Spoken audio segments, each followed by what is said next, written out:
السلام علیکم دوستوں، محترمہ فرزانہ اعجاز کا اردو کہکشاں چینل پیش کرتا ہے ایک سچا واقعہ قابل احترام۔ سبسکرائب اور لائک کا بٹن دبانا نہ بھولیے گا۔ آپ کے ذوق کے لیے پیش ہے سچا واقعہ قابل احترام۔ سماعت فرمائیں۔ اس نے آنگن سے دور بنے پرانے انداز کے غسل خانے کے دروازے کی ذرا سی جھری سے جھانک کر آنگن اور دالانوں پر نظر ڈالی کہ مبادا ابا میاں یا کوئی بھائی یا کوئی اور مردانہ عزیز تو موجود نہیں ہے۔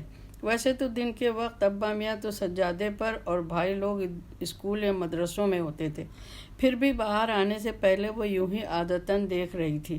اطمینان کر کے وہ باہر نکلی۔ اس نے گیلے بالوں میں چادر لپیٹ رکھی تھی، پیروں میں ربر کی چپل اور شلوار کو ذرا سا اونچا کیے ہوئے کہ پائچے کہیں غسل خانے کی زمین پر پڑے پانی سے گیلے نہ ہو جائیں۔ وہ باہر نکل آئی۔ اس کی عادت تھی کہ جسم پوچھنے کے لیے تولیے کے بجائے سفید چادر استعمال کیا کرتی تھی۔ اس کا خیال تھا کہ اکثر و بیشتر تولیہ پانی کو اچھی طرح جذب نہیں کرتا ہے یا پھر گیلا ہونے کے بعد اچھی طرح سے نہ سوکھنے کی وجہ سے اس میں ہلکی بدبو آتی رہتی ہے جو جسم میں جذب ہو جایا کرتی ہے اور بعض وقت بڑی ناگوار محسوس ہوا کرتی ہے۔ وہ نفاست پسند لڑکی تھی، اگرچہ اس کے گھر میں کنواری لڑکیوں کو عطر یا پرفیوم لگانے کی اجازت نہیں تھی یا کوئی بھی خوشبو لگانے کی، مگر اس کی نازک مزاجی اور نفاست پسندی ہلکی سی ناگوار بو بھی نہیں جھیل سکتی تھی، خواہ وہ تولیے سے آ رہی ہو یا موزوں سے یا روٹی رکھنے کے کپڑے سے یا کسی کے منہ سے یا پھر کپڑوں سے آتے پسینے کی بو۔ تولیے سے اس نے یوں ہی نجات حاصل کر لی تھی کہ ترک تولیہ کر دیا تھا اور ہلکی سی سفید شفاف سوتی چادر استعمال کرنے لگی تھی، جس کو سوکھ جانے کے بعد وہ بڑے اہتمام سے تہہ کر کے اپنے شفاف تکیے کے نیچے چھپا دیا کرتی تھی۔ اس کا بستر بڑے اہتمام کے ساتھ خوبصورت پلنگ پوش سے ڈھکا رہتا تھا۔ وہ کوئی امیر گھر کی بٹیا نہیں تھی، مگر ہاں نفیس الطبع کچھ ضرورت سے زیادہ تھی۔ یہی وجہ تھی کہ مہمانداری میں جانے سے بھی الجھتی تھی کہ خدا معلوم کس قسم کا استعمال شدہ بستر اسے استعمال کرنا پڑے۔ بہرحال اب کیا کیا جائے، وہ ایسی ہی تھی۔ اس نے اپنے گھر کے کچے آنگن میں کنارے کنارے بیلا، چنبیلی، گلاب، رات کی رانی، ہرسنگار کے خوشبودار پودے اور درخت لگا رکھے تھے، جن کی بھینی بھینی خوشبو ماحول کو معطر کیے رہتی تھی، دن ہو یا رات۔ وہ سفید چادر سر سے لپیٹے جھٹ سے باہر نکل آئی اور آنگن میں بنی کیاری میں لگے گلاب کے پودے کے پاس آ کر اس نے سر سے چادر کیا اتاری، اس کے اطراف جیسے گھٹا چھا گئی۔ اس کے گھنیرے ریشمی گھنگریالے بالوں کی ایک بدلی سی تھی جس نے اس کے وجود کو اپنے گھیرے میں لے لیا۔ ایک جھٹکے سے اس نے اپنی گھنیری گیلی زلفوں کو جھٹکا اور موٹے دانے والے کنگھے سے بال سلجھانے لگی۔ اس کی کلائی میں پڑی لال ہری چوڑیاں میٹھے میٹھے ترنم میں گنگنا اٹھیں۔ وہ مہندی لگے ہاتھوں کی بھینی سی خوشبو جیسے اس کے چاروں طرف چکرانے لگی۔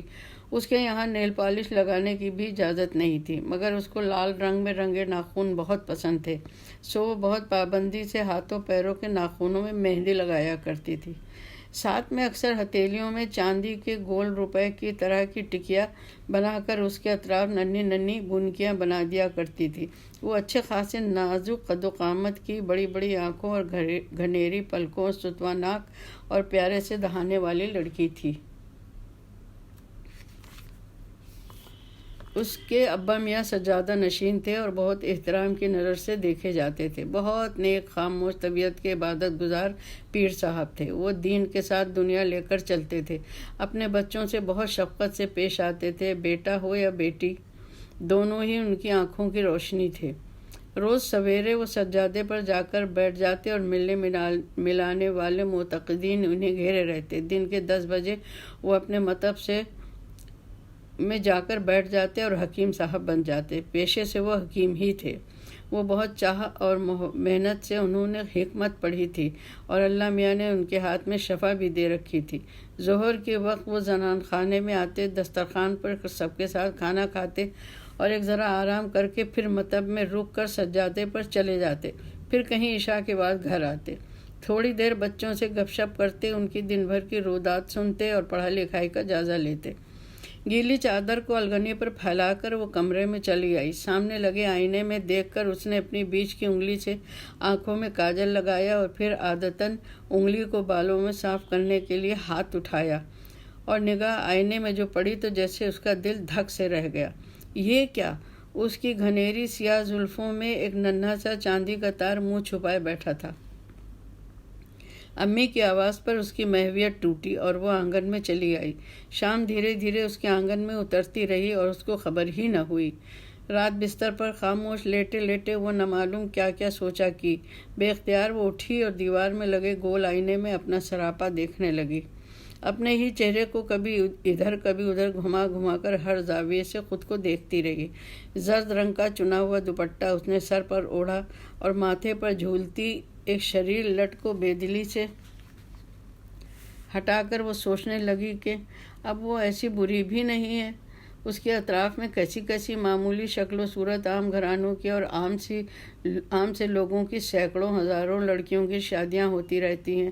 وہ سب کی سب حور پریاں یا سید زادیاں شہزادیاں تو نہیں ہوتی ہیں، مگر وہ خود بھی حور نہ صحیح اچھی خاصی تو ہے، سید زادی بھی ہے، ہاں شہزادی تو نہیں۔ لوگ اس کے ابا کی کس قدر عزت کرتے ہیں، ہاتھ چومتے ہیں، اس کی شرافت اور نجابت کے ترانے گاتے ہیں، ہر اچھے وقت میں ان سے صلاح مشورہ کرتے ہیں، اپنے اپنے زخموں کا انہی سے علاج کرواتے ہیں، اپنی اولاد کے رشتے بھی اس کے ابا کے ہاں کرنے پر قبول کرتے ہیں، اپنی اپنی بیٹیاں اس کے بھائی کے ساتھ بیاہنے کو تیار رہتے ہیں، اس کے خاندان کے اعلیٰ نسبی کے گن گاتے ہیں، مگر کیا وہ انہیں نظر نہیں آتی؟ کیا وہ جب اپنے بیٹوں کے لیے رشتے ڈھونڈتے ہیں تو انہیں یاد بھی نہیں آتی؟ لڑکے لڑکیوں کی مائیں خود اس کو اس قدر مبارک سمجھتی تھیں کہ اپنے بچوں کی شادی کی تیاری کی ابتدا اسی کے مبارک ہاتھوں سے کرواتی تھیں۔ کوئی اس سے چڑھائے کے لال جوڑے کے دوپٹے میں لچکا اور کرن ٹکواتی، کوئی سر جھکائے آنکھوں میں خوابوں کی دنیا بسائے بیٹھی لڑکی کے سر پر مانجھے کا زرد زرد یا گلابی گلابی دوپٹہ اس کے مبارک ہاتھوں سے اڑواتی۔ وہ سید زادی جو تھی، پیر صاحب کی قابل احترام بیٹی جو تھی، حد درجہ سوگھڑ اور نیک بچی جو تھی، آہستہ قدموں سے چلتی وہ اپنے بے داغ اجلے بستر پر آ بیٹھی۔ پیروں کو سمیٹ کر اس نے گھٹنوں میں پر اپنا سر ٹکا لیا اور خالی خالی نظروں سے اندھیرے کمرے میں کچھ تلاش کرنے لگی۔ اس نے تھوڑی گھٹنوں پر رکھی تھی، دونوں ہاتھوں کی انگلیاں آپس میں سختی سے جکڑی جا رہی تھیں، آنکھوں میں ایک عجیب سی اداسی اور نمی تیر رہی تھی۔ کاجل کا کالا کالا بادل آنکھوں کے روشن آنگن میں ادھر ادھر ڈول رہا تھا اور کسی بھی لمحے برسنے کو بےتاب تھا۔ دوپٹے کے آنچل سے اس نے لرزتے آنسوؤں کو خشک کیا اور سوچنے لگی کہ کیا میں اتنی بری یا بدقسمت یا بے وقت ہوں کہ کسی بھی ماں کو یا اس کے بیٹے کو نظر نہیں آ سکی، یا واقعی مجھ میں کوئی خرابی ہے؟ ابھی وہ یہ سوچ ہی رہی تھی، کہیں دل کے اندر سے آواز نہیں ایسی بات نہیں ہے، تم تو بہت اچھی لڑکی ہو، سید زادی ہو، نیک تینت ہو، تمہاری ذات سے کسی کو کوئی تکلیف بھی نہیں ہے، دیکھو نا یہ سب عورتیں تمہاری کتنی عزت کرتی ہیں، تم کو کتنا مبارک مانتی ہیں، شگون کے لیے تمہیں چیز بیاہ کے کپڑوں کا پہلا ٹاکا لگواتی ہیں، مانجھے کا دوپٹہ تم ہی دلہن کو اڑھاتی ہو، سب تمہارا کتنا احترام کرتے ہیں، تم حضرت پیر صاحب کی پیاری پیاری دلاری بیٹی جو ہو۔ اس کا دل چاہا وہ چیخ چیخ کر روئے اور کہے، ہاں تم سب ٹھیک کہہ رہے ہو، مگر میں ایک زندہ وجود بھی ہوں، احساسات اور جذبات سے لبریز دھڑکتا ہوا دل بھی رکھتی ہوں، میرا بھی دل چاہتا ہے کوئی مجھ پر خوبصورت جملہ اچھالے، کوئی شوق سی گہری گہری نگاہ میری طرف بھی اٹھے، کوئی تو ہو جو مجھ تک پہنچنے کی کوشش کرے، کسی کی اماں یا کوئی بہن مجھے آتے جاتے چلتے پھرتے اپنی نگاہوں میں رکھے، اور یہ کہ کوئی تو ہو جو میرے ان خوابوں کے شہر سے نکل کر راہ چلتے میرے سامنے چھم سے آ جائے اور لجاتے مسکراتے نانا کرتے بے خبری کے عالم میں بھی اس کے ساتھ زندگی کی جگمگاتی شاہراہ پر چھم چھم کرتی چل پڑوں۔ دنیا کیا سوچتی ہے؟ کیا میں قابل احترام ہی رہ جاؤں گی؟